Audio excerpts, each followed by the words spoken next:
There's been a common theme all day, certainly, that we're hearing in terms of what's next on the radar screen for how we educate our students.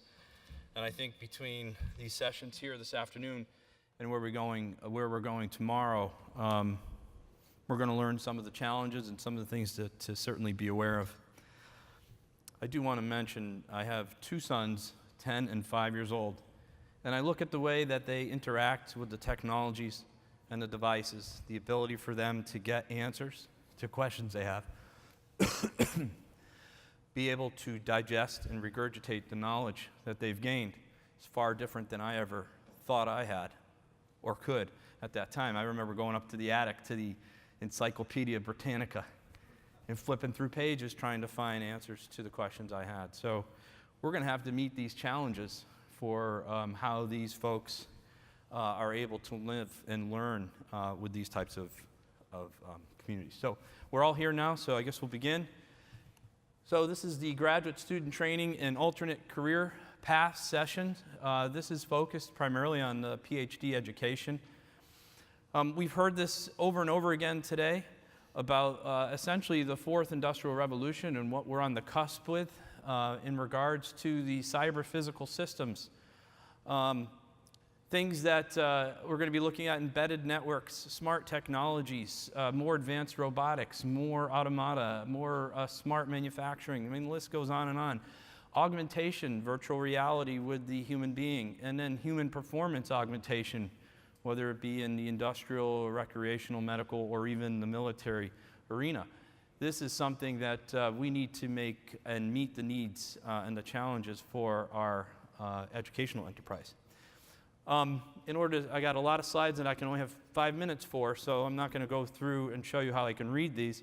I'm going to have you scan these as I go through it. But essentially, this slide really shows that research in the universities is something that is certainly a key driver economically, socially, for the most part. And the key point on this slide is that first bullet point down the bottom is that graduate students are usually at the forefront of this. These types of advancements in working with faculty and research centers and so forth.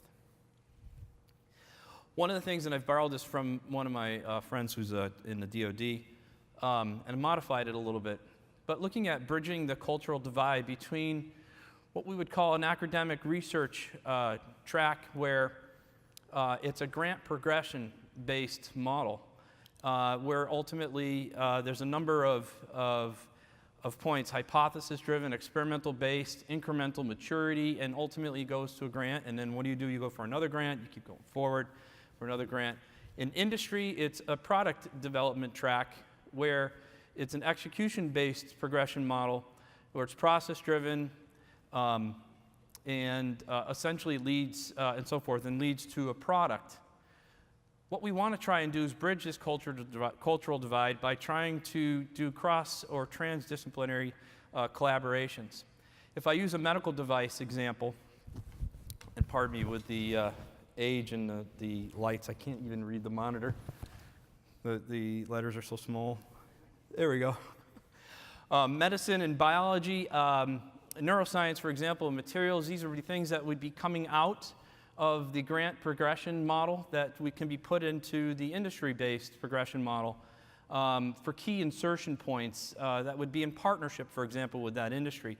But it also has to go back the other way, where we have the business of engineering, regulations, process, manufacturing, clinical experience, other types of experience has to be fed back into those grant-based models in order to start looking at bridging that cultural divide. You've heard this today in terms of the statistics. This is the reference that ASEE has. It's AC 2011-2386. That shows about 70% of PhD engineering graduates seek work in industry rather than academia. Those numbers don't seem to be changing. They seem to be increasing in terms of percentage for that need. The NIS, NAE, IOM, Reshaping Graduate Education of Scientists and Engineers. That was released in '95. We knew this was coming. We knew this is something that we had to pay attention to quite significantly. And I think even more so now, again, going into the technology and the fourth industrial revolution that we've been talking about. 60% of new PhDs in science engineering in the US will not have careers in academic research. Again, just another resounding theme here. Alan Leshner was from the CEO emeritus of AAAS in an editorial in Science. So universities need to continually address how well their current graduate education system is serving the needs of the sectors, the stakeholders, the constituents, and not focus on fixing a broken system, but rather on how to identify the challenges and overcoming those challenges and ensuring that the system can be dynamically responsive in ways to maintain and enhance quality. This will require guiding principles, models, programs, and policies that are adopted to local needs, regional needs, and contexts. So one, systems analysis of graduate education. Examine the elements, with the various aspects in the educational enterprise, the students, faculties, universities, labs, employers, business. Identify the policies and programs and practices that are going to need to be considered here and meet the challenges that are going to come up in terms of bridging that cultural divide between industry and academia. Identify deficiencies in the gaps that can be improved. 2, identify core principles and strategies to improve the alignment of graduate education. Courses, curricula, labs, fellowships, trainees, experiences. You heard experiences, for example, at Dartmouth. We heard some last year, and I've been to other conferences and hear other folks talking about in terms of their graduate enterprises, what they're working on. These are essentially aligning some of the goals with the career aspirations, current and projected needs of prospective employers that these folks may go work in, new realities of the workforce landscape like the fourth industrial revolution, and what those advanced holders of advanced degrees would be pertinent to in going into those work environments.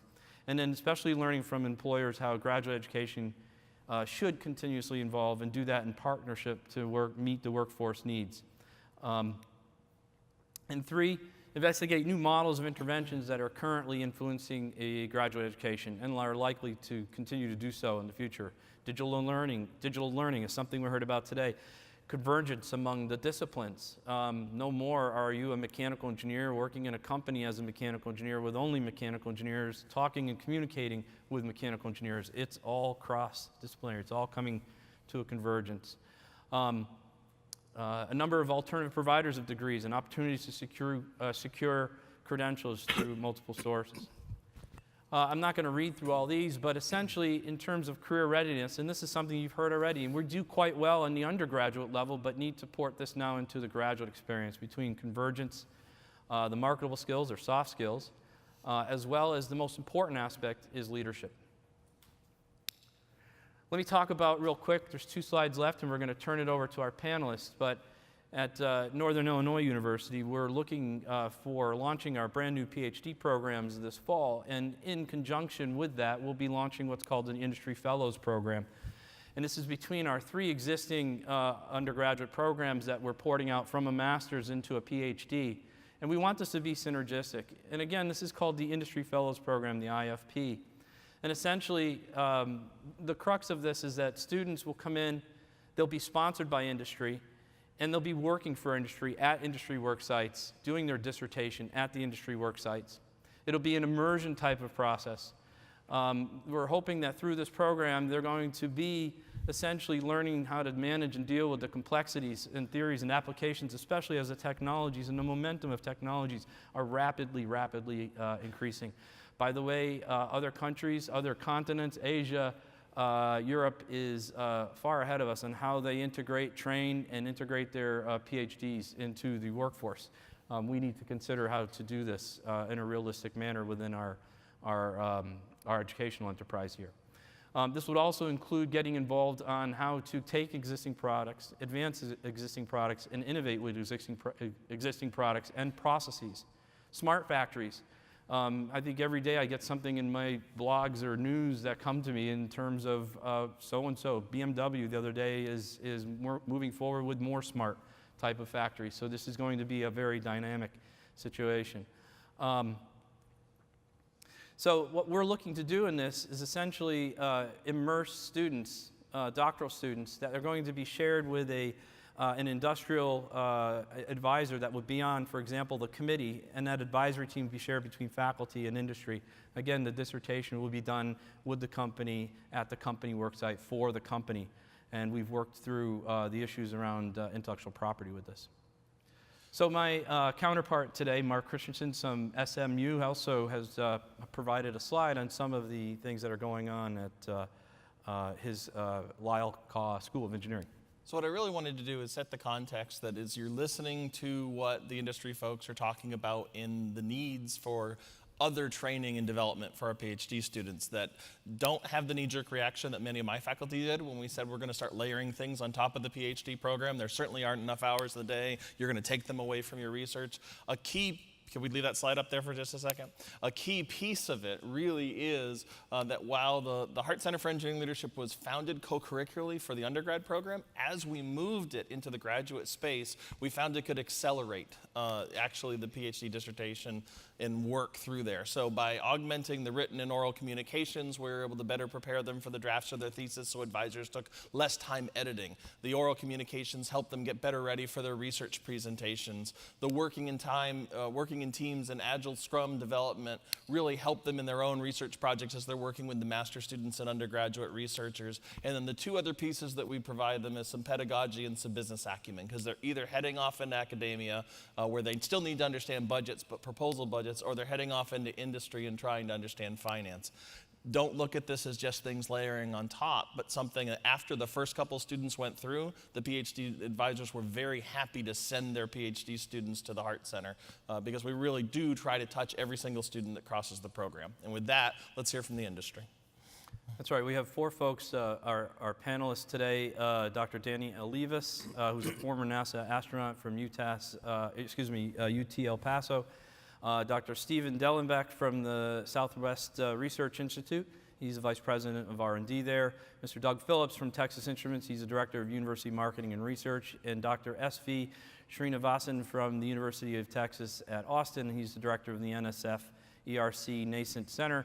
And he's also a Professor of Mechanical Engineering. And I believe, Danny, you're going to go first, right? Yep. So, Doug, well, thank you very much. So first off, thank you very much for the invitation to come to speak to you all today, to be part of this panel. I think probably for me to be able to explain what we're doing at the University of Texas El Paso that I help initiate there, the best way for me to explain that is to kind of tell you a little bit about myself. So fortunately, I probably have one of the unique distinctions within this group here. When I was pursuing my PhD, I had absolutely no desire to go into academia. Had no desire to be an entrepreneur. The only thing I wanted to do with the PhD was fly in space. So I had an ulterior motive, right? And it was certainly not aligned with what the more traditional paths were. But as I pursued that degree plan, upon leaving UT El Paso, which is where I got my undergraduate, my very first assignment was with Dow Chemical in Freeport, Texas. And while I was there, one of the key elements for me going to Dow was having the opportunity to get my master's degree through the company. And it was interesting because while I was working at the company, you had these two paths that every graduate went into. You had the management path and you had the technical path. So within the technical path, you pursued a career path that would take you to a consultant level, certainly nothing having to do with any kind of management or leadership. And then you had the management path, which took you all the way up through the upper echelons of the company. The consultant path was always very limited. Very few graybeards that were there that really understood all the details of how to do the processes, technical processes within the company. But management had all these opportunities, but you had to kind of carve yourself out of that technical world. You could no longer be technically smart or competent in certain areas because you were busy managing a bunch of people.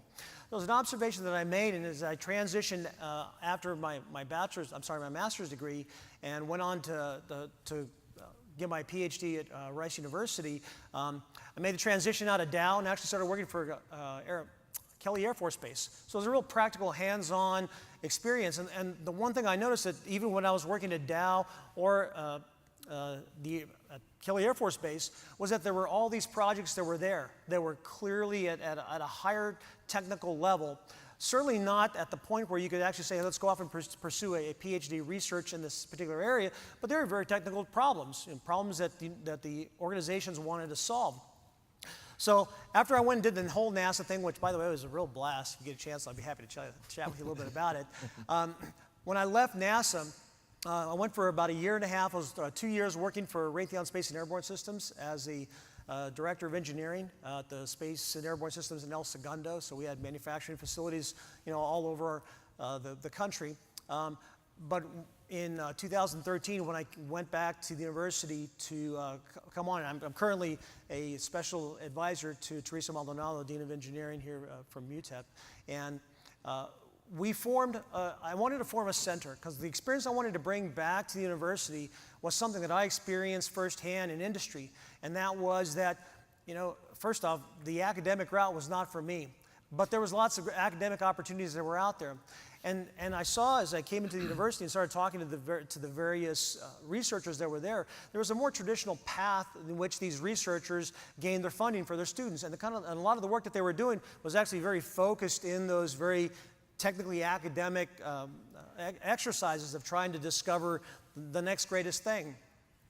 My observation is with the colleagues that I ran into is that the things that we were missing coming out of school were the things that were very practical from a business perspective, so such as business acumen, leadership, interdisciplinary approach to problem solving, thinking basically outside your sandbox. We do a really great job in academia of producing these technically very sharp and astute students that leave our institutions. But when they go out there, to them, the world is a proverbial hammer. I'm sorry, a nail, and they've got the proverbial hammer, right? But that's not the way the real world works. And so when we formed, and I can tell you what the acronym is for CASMAR, which is the center I started, but it doesn't really matter what the acronym is. It's a center. It's a center that's focused entirely on bringing those kinds of opportunities within industry, so non-traditional funding sources, into the university. So we have at the head of this center someone who comes from industry, so understands what deliverables are all about, who can understand that there's a different cadence and a different timeline to industry than within the academic setting, and try to find that right blend. Not only do we provide these opportunities to the students to get involved directly with real-world problems, but also the opportunity to align them with mentors that are in industry. Because ultimately, from my perspective, what's been reported to me was I observed while I was in, through all my industrial experience, and that was that a majority of those of us who were getting PhDs weren't the academic types. We were going off into industry. And the things that we were missing were some of those practical experiences that you get when you graduate with your bachelor's degree and you go into in the industrial world. All these things like leadership training, even being able to have experience like a Myers-Briggs personality assessment to let you know who you are, we don't really do in the academic world. And so that becomes a bit of a handicap for those who strictly focus on their PhDs and they leave the university, because remember, 90% are not going to remain there, and they walk into the industrial setting with a bit of a handicap. So part of what we tried to do with the center is to try to bridge that gap, to try to close some of those loops by providing a real practical experience for the master students as well as the PhD students, that practical hands-on experience that allows them to engage with industrial mentors, to work on real-world problems and really approach their problems in an interdisciplinary approach. So I know we got a lot of folks here. We're running a little bit short on time, so I'm going to go ahead and stop right there on my presentation and hand it over to Steve. Yep. We'll see whose slides come up. Oh, I think it's me. Well, there you go. You want to do mine? It's an easy one. Yeah. We can switch slides. Hi, I come from a perspective of a not-for-profit research and development company, and what that fancy word means is we don't have any products. The only talent we have is our technical staff. About 60% of our technical staff are advanced degreed. And I wanted to give you a little bit of a perspective. If you've ever heard of the NASA, the technology readiness level, TRL level, you probably know something about that. And if you start at the bottom on the right-hand side, you have your basic research, and it's going up to commercial, to production type code. We're working in that middle space in my organization. And the reality of that is when you start working in that space, you actually have people paying you to do R&D. You're out of your basic R&D where for university, your end goal as a student is to get a degree, right? Yes, get some notoriety, get some publications, but you're truly trying to get a degree. when you segue into the applied R&D environment, now you have commercial companies giving you money to produce something. And it's usually not advisable at the end of the program to say, we didn't get there, we need 6 more months, we need more money. They have deadlines, they're trying to move products in there. And one of the challenges that we've seen is trying to take students that come from a university is how do you build those interdisciplinary skills? I was in school 35 years ago. I worked in my own little NSF-funded lab, and I worked with one other person, but we were both computer scientists. And I didn't know how to relate to an electrical engineer, a mechanical engineer, an optics engineer when I came out of school. And so the interdisciplinary, we saw the term breadth earlier in the gentleman from Wharton.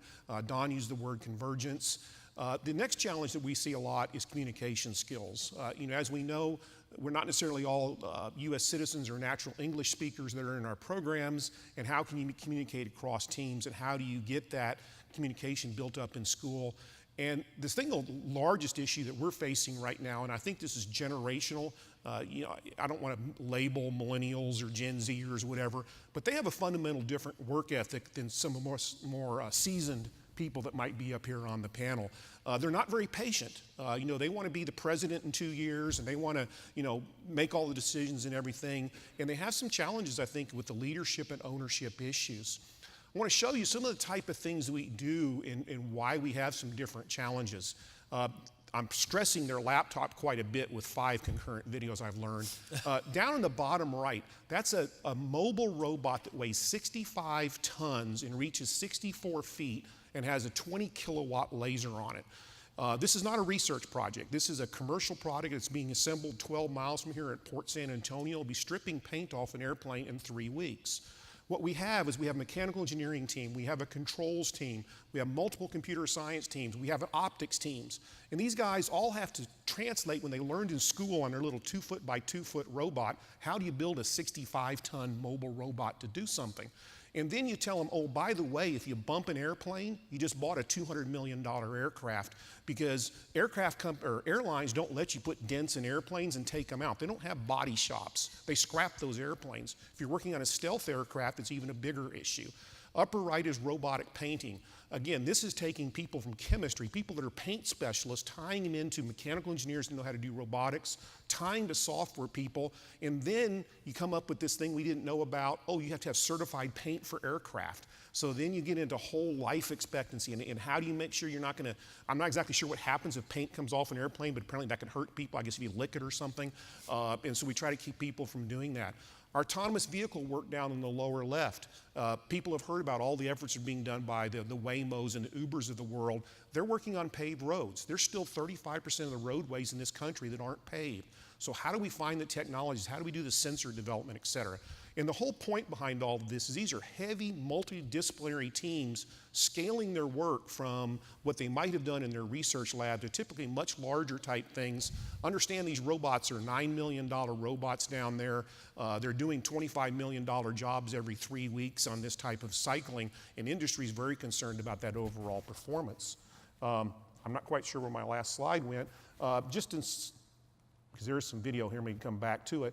Really what I wanted to tie together in summary is that I think the discussions about talking about people going out to startups is fascinating. That's a great thing to do. I think one of the things that we're doing sometimes with that is we're actually fueling this problem of impatience of our younger generation. They all want to go out to the startup. They all want to have big IPO, bring in $100 million and do something. And what they're finding out is it doesn't happen that quickly. So I'm going to, because of time, I think I'll cut off at that. All right, great.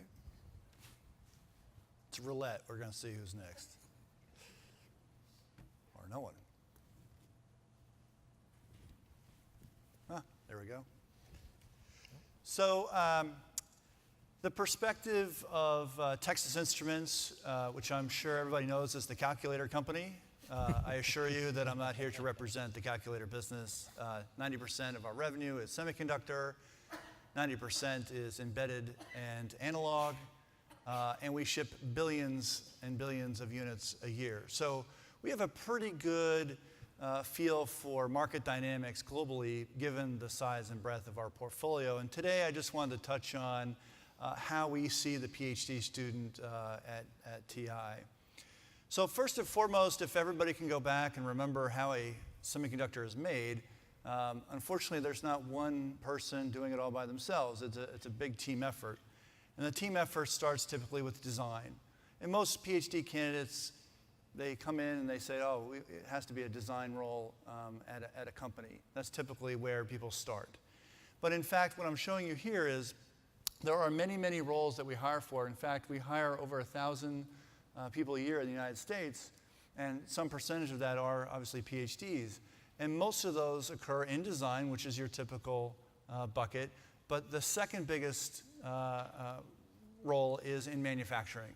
So you can see between test engineering, validation engineering, process engineer, product engineering, anybody with leadership talent to drive our business, because as we make things by the billions, it's not just a product innovation. Manufacturing innovation is just as important.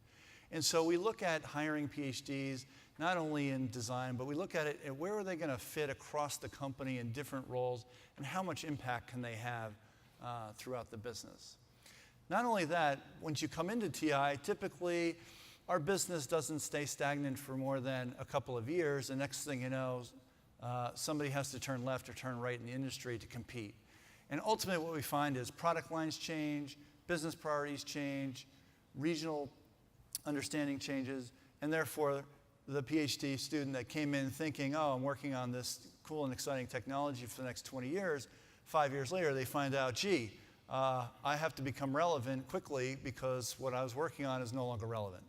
And so you find that a lot of students that came in are now working around TI in different roles, and they're not just focused on their technical abilities, which is how they got here for the most part, but it's about leadership and mentoring other technical resources around the company. So at TI, we look at it as not just technical talent.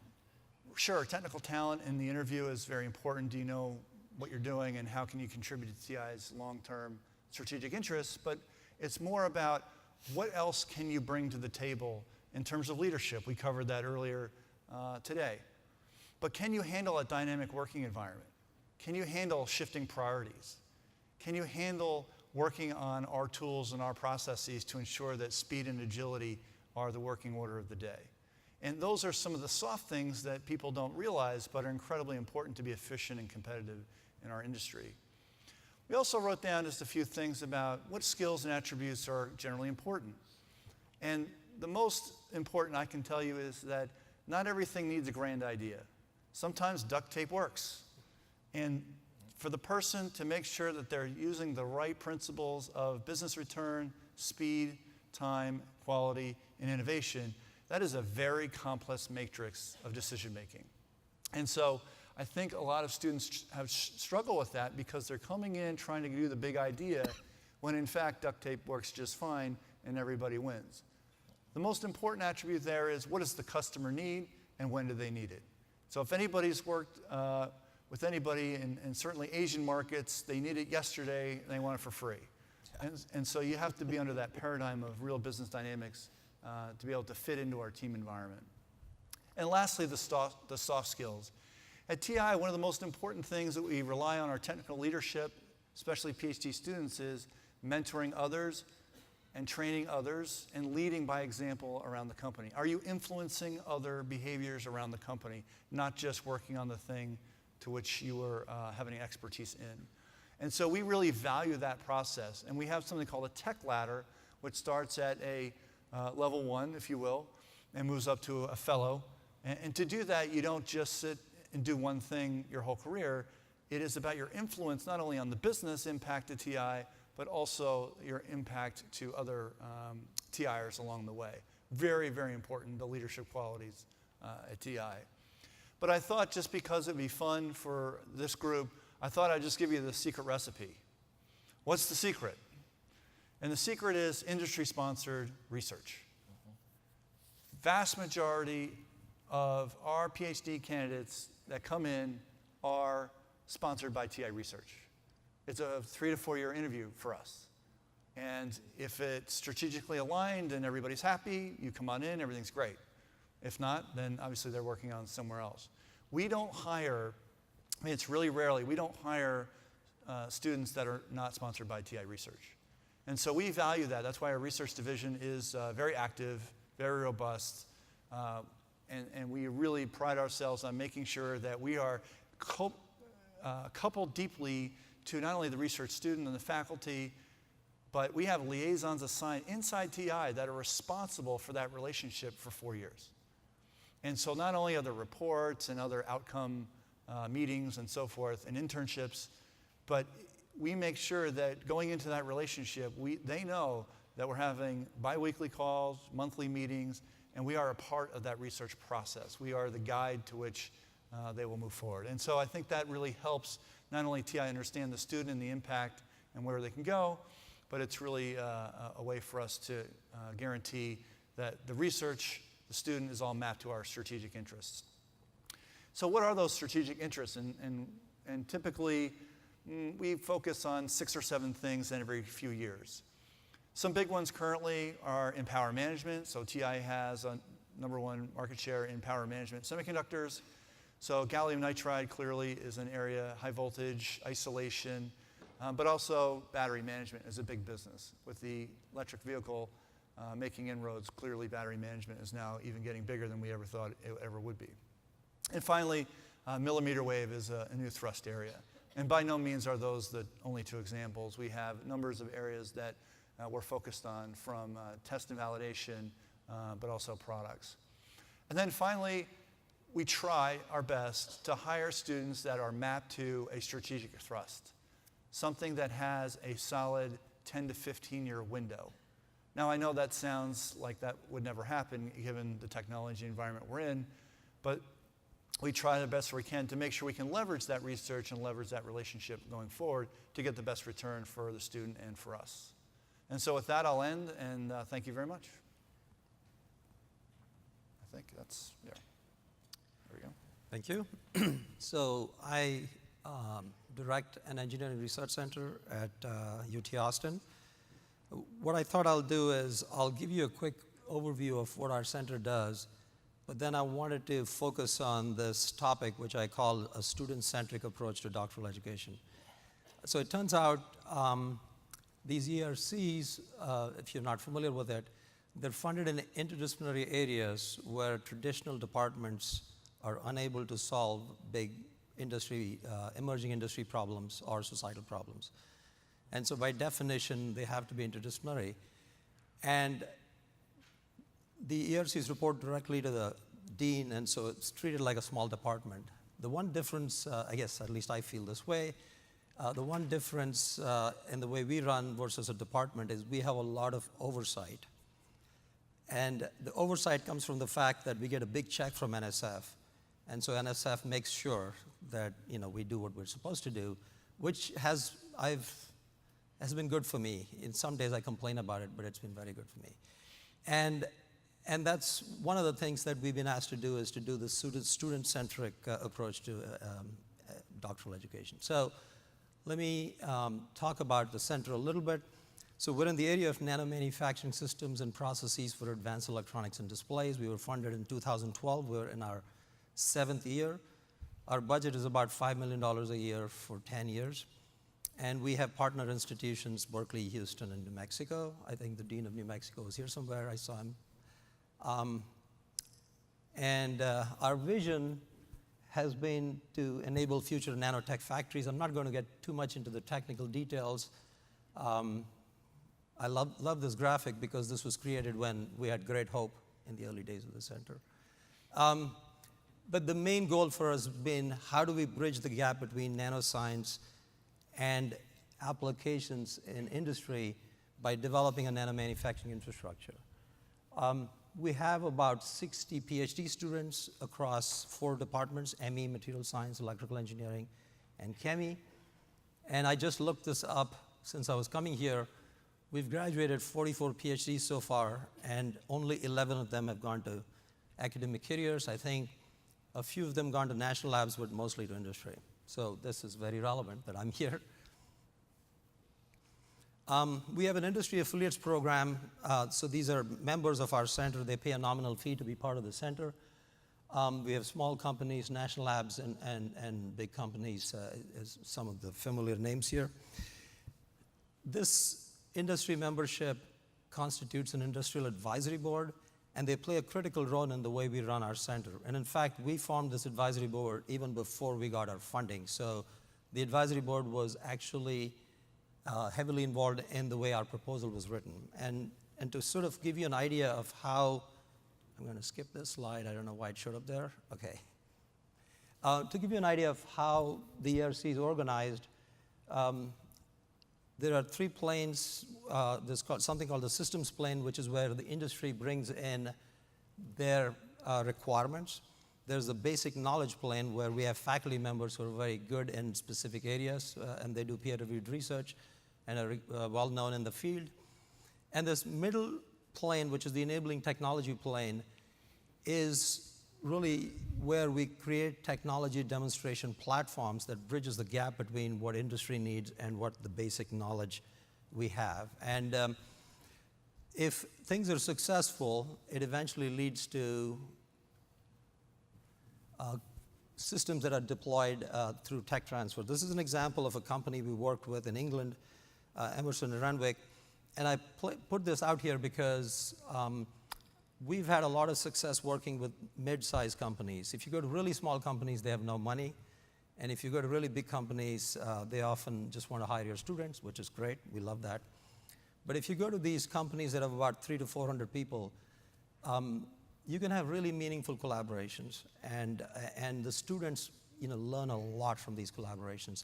And these enabling technology platforms that we have created are usually, it's like a test bed which is led by 4 or 5 students from different departments. And that's something close to what they would experience in industry. And so I think it's a very nice approach in how this research program is laid out, and it's helped us have a student-centric approach to education. And so this is my last slide. I just wanted to kind of cover a few highlights of what I think is interesting for a PhD student. So we often talk about, what the professors do and why the students should come and hang out with us. And this is flipping the thing and asking the questions, why should students come out and hang out with us? What is in it for them? And the ERC forces us to ask that question because, again, as I said, we have tremendous oversight. So students have access to faculty and staff mentors other than their own supervisors. This in my experience, is most of the time, students have good experience, but there's like that 10% or 15% of the students that are stuck, they're having a problem with their supervisor.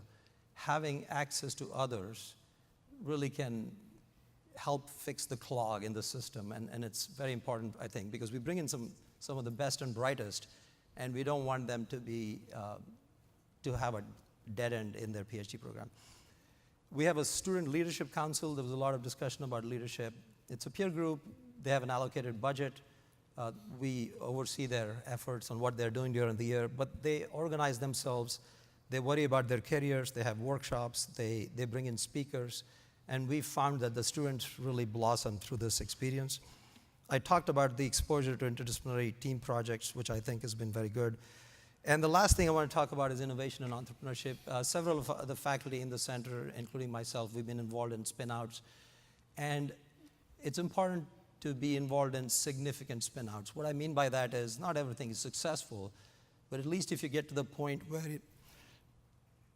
excuse me, where you have attracted a senior management, attracted significant funding, and you have a real business plan. So if you've gone beyond, the 2-person company, I think that really helps. Thank you. That really helps really have an experience which is unique and interesting. And our students, many of them have been involved in these sorts of activities. And I want to give a pitch for the NSF I-Corps program and just say 1 or 2 things about it. So this I-Corps program is a boot camp of like 8 weeks where you're supposed to go in with a hypothesis of some great idea that you have from your lab and how you think it's going to change the world. And every professor should go through this. It's a very humbling experience. The one thing, I guess 2 things I take away from this. The first thing is, if you look at the startup landscape, the number 1 reason startups fail, in spite of all of the careful oversight there is in VC-funded startups, is because the team builds a product that nobody wants. And And the underlying challenge there is we have incredible passion in what we do as university professors and students and staff members, and that passion kind of gets ahead of reality. And so you go build something that you're so sure that somebody's going to want, but they really don't want it. And the I-Corps program is very interesting because the team that runs this program, they're not nice people. So you learn very early on in the program that if you're full of it, they'll let you know. And also they'll humiliate you in front of your student, which is a really interesting experience. So I'm going to stop there. I'm going to ask a question, I guess, since this is a unique opportunity to have all the deans in front of me. Actually, it's kind of scary because usually when I go to the dean, we're having some interesting conversations. But I thought I should pose a question. So when we are evaluating our faculty, especially junior faculty, it's easy to look at the academic metrics like publications and citations and so on. So there is the academic impact, and that's very important, and it's a critical part of what we do. But there is also sort of the economic, societal, industrial impact. And I wonder if there is a way to measure that, because if there was one, I think we would not only have better faculty members, but we'll more importantly have better PhD graduates. So this is the flipped classroom or flipped panelist. We're going to ask questions of the audience. We're going to ask you questions. So anybody out there, any of the deans out there might have an answer or some advice, insight? I'll break the ice here, since I know the question's out there, though. So from my personal experience within the university, and I think it kind of resonates with what you brought up, is that there's almost a disincentive that occurs at the junior faculty level for collaboration with funding sources that are not the traditional metric for the university. So that becomes a challenge because the educational experience is still being provided and the funding is still coming in. But so again, to the deans, I mean, what are the opportunities that are out there in order to take a fresh look at the way that we evaluate our faculty so that we can promote this level of excitement within the junior faculty, because so many of our PhDs are in fact not ending up in this traditional academic pursuit. They're actually ending up and would benefit from having these kind of industrial collaborations and industrial experiences. There's the answers over there.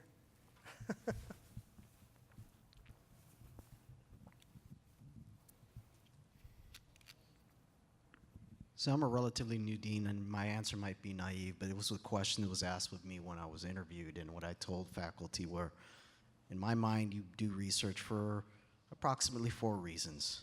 First and foremost, you're creating an opportunity for your students. So regardless of where the funding comes from, it's really what's the research experience and how might that impact the student.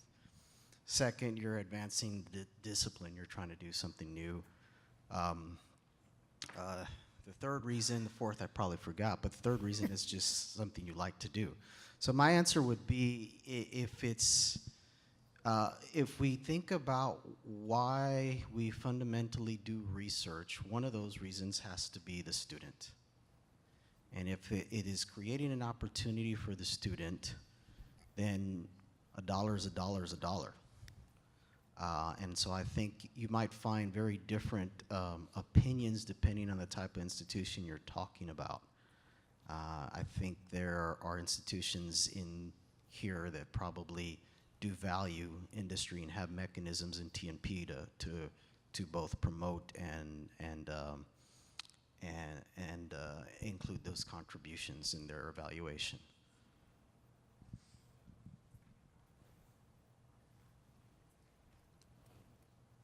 Other questions? Do you guys have other questions for the deans?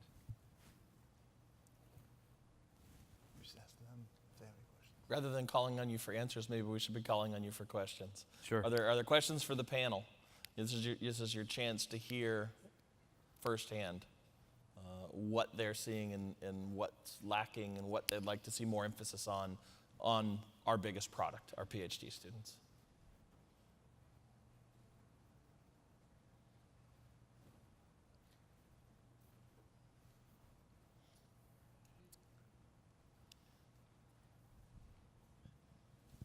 I was struck by the the industry-ready PhD line. And I want to start with the bachelor's level.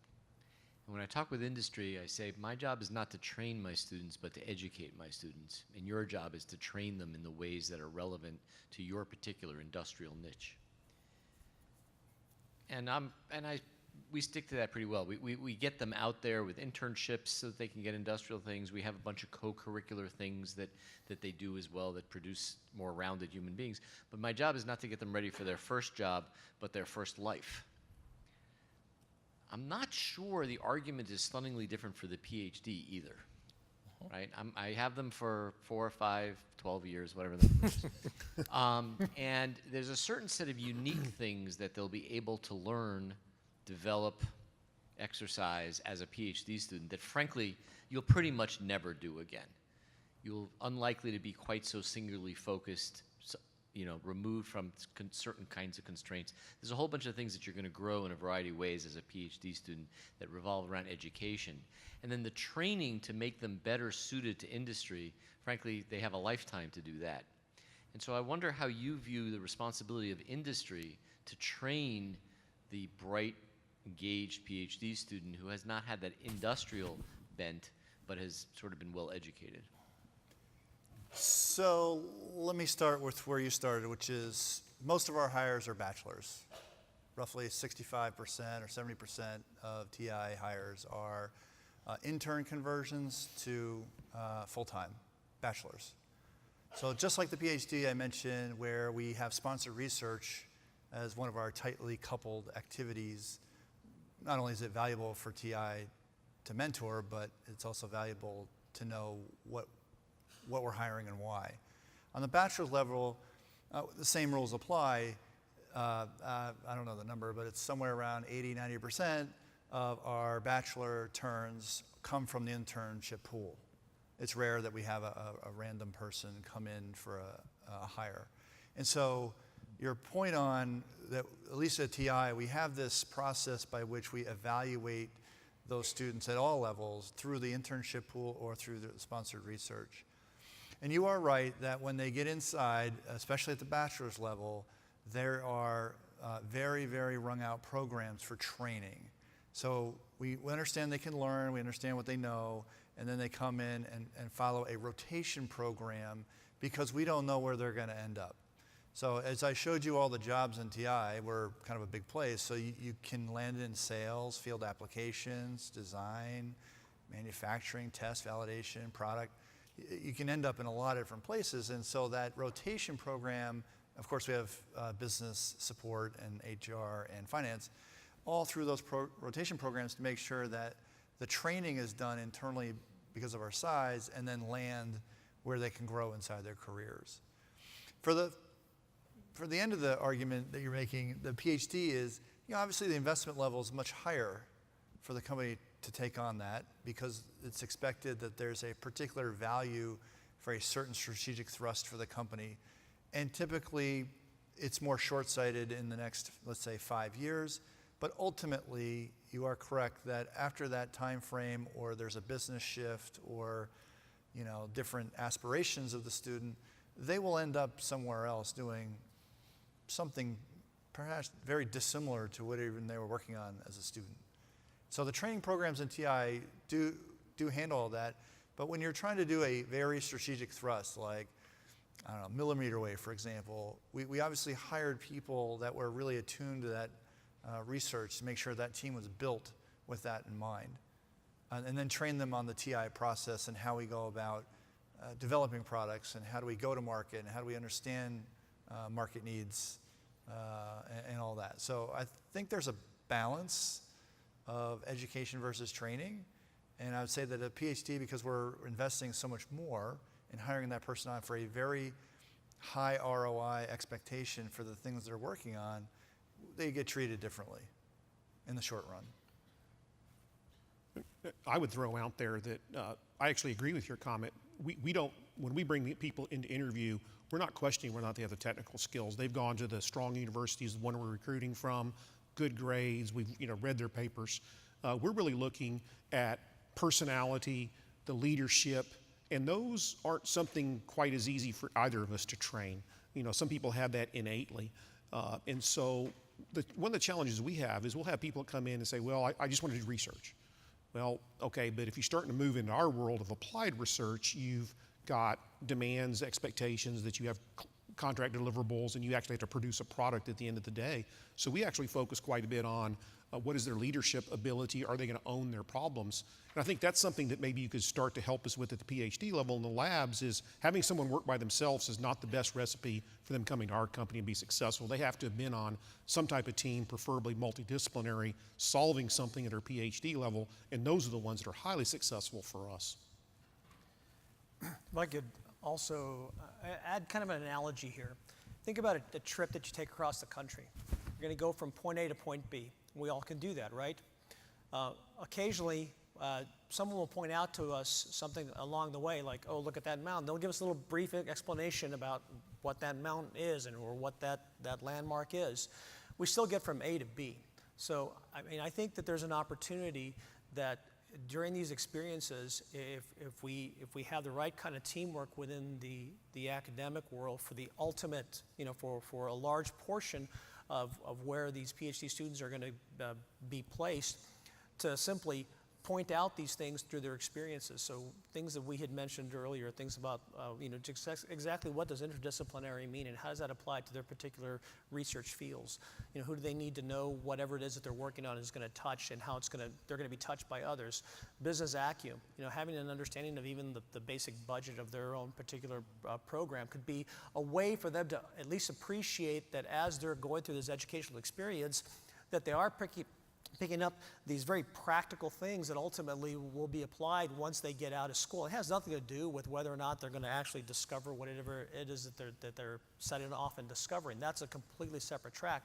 But I try to explain to the students that we lead is that we're going to try to point out as we go down this road these things that are along the way that are going to be very important to them, so that by the time they get to the destination, they'll have had this rich experience of not only traveling that path, but then also knowing that they actually saw this stuff along the way, and now it starts to make sense. And so rather than just being a trip from A to B, they've actually had a journey. And there's a lot of these very important aspects that they're going to take with them once they get to their destination.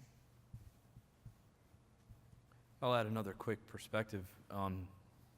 As I've been around Chicagoland meeting with some global companies around where the state of manufacturing is and what their needs are going to be. Obviously, we all do that as deans, right, when our region and so forth. A lot of them claim that they feel as though the PhDs will be the individuals that they could use to be able to provide leadership as well as the rapid response to the momentum of quick technological changes that are occurring and getting worse or better, I guess. But the training is the issue, and a lot of them have claimed that the bachelor's and the master's, they're fine, and they'll go through many training routines and spend a lot of money on home growing them if they stay, whereas they feel as though the PhD students who may be wired for more of the advanced leadership, providing that the academic partners with the industry in order to provide that, could be those folks that would come up and be in the more advanced leadership and be able to focus or unfocus depending on what the need of the company is at that time, which is the nature of our industry fellows program, which I didn't talk too much in details because of time, but we ran a focus group after meeting with a bunch of these global companies in Chicago about what PhD education would mean, and as we structure our new degree programs, how they can be synergistically aligned, even where we have multiple PhD students working to tackle same problems or similar problems at the same work site, and how that's going to work in their training to then, after they graduate, go right into that more advanced leadership role from administration, technologically, and other aspects, so the business of engineering. So I think that's something to keep in mind, and this is what we're seeing. And I can't remember the last name of the individual, Akay, A-K-A-Y or something, released a couple of publications of how PhDs are being trained and integrated into the workforce in Asia, and how well that's working. And again, it's through that partnership. So in some respects, we're behind, and we need to do something about it. So as we need to close now because we're out of time, but I guess the takeaway for me is that it's not surprising to hear the leadership and soft skills that the industry is looking for. What I'm encouraged most by is perhaps the fact that they really seem willing to engage with the school and find that partnership to start to influence that while the students are still students. And so as we move forward, we should all be looking for ways to engage with industry better to make sure those students, when they come out, are better prepared for this. And so with that, I think we're ready for a Cool Ideas session. Thank you. Let's thank our panelists.